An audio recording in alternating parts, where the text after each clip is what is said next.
Basketball is one of the biggest sports right now and has been for the last 100 years.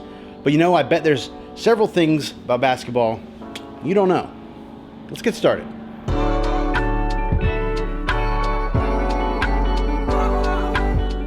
So many people do know that the inventor of basketball was James Naismith. He worked for a YMCA in Michigan, and his boss tasked him with creating a game that all the athletes that normally play outside could play indoors in the wintertime.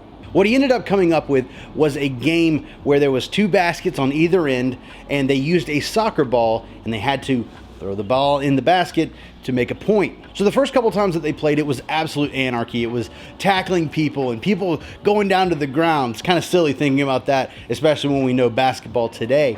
So what they decided to do was make the game a little bit more of a skillful chess type game where they had to pass the ball to one another instead of running with it. And to add a little bit of an extra difficulty, instead of having the basket on the ground, they decided to put it 10 feet high.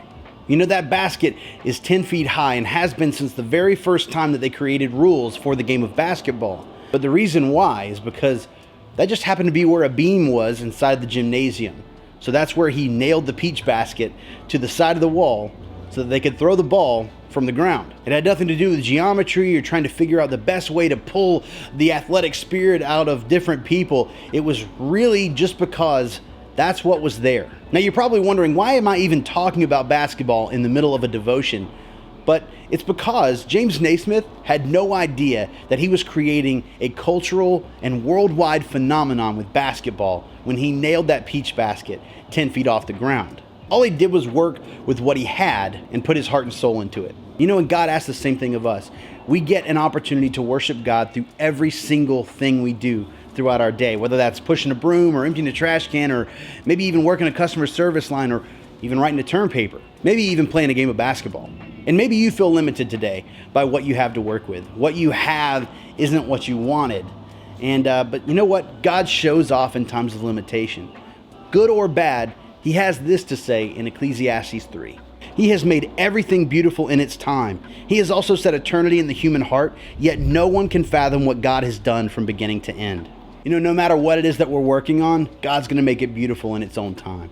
And none of us can know what God's plan is from beginning to end. I think that's awesome, knowing that God has this specific plan for what it is that you're working on. And maybe the limitation that you're working with is part of that plan. I know that James Naismith had no idea that he was changing the world with a soccer ball and a couple of peach baskets. But because of the heart that he put in, the cultural landscape was changed when it came to sports. And if you're feeling limited in the things that you're working on today, know that God's going to make it beautiful in its own time. And maybe, just maybe, we can change the world that we live in with it. Have a great day. We'll see you next Monday.